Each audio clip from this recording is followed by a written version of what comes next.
the resignation of National Security Advisor Eduardo Año. Secretary Año has decided to retire from public service after decades of continuous service in government and the military.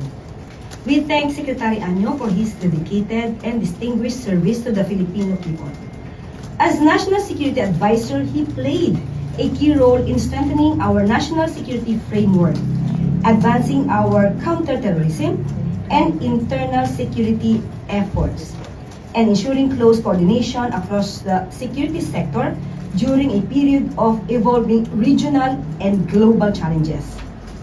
His leadership has helped maintain stability and protect the welfare of our citizens. The President has appointed Eduardo Oban Jr. as his successor.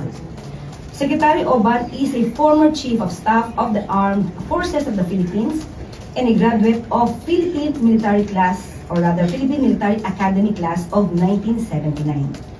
He has extensive experience in military operations, defense planning, and national security, having also served as Deputy Chief of Staff for Plans, J5, and head of the Visiting Forces Agreement Commission.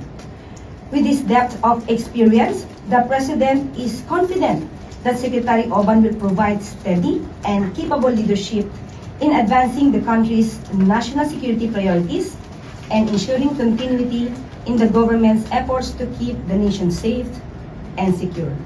End of quote. Thank you.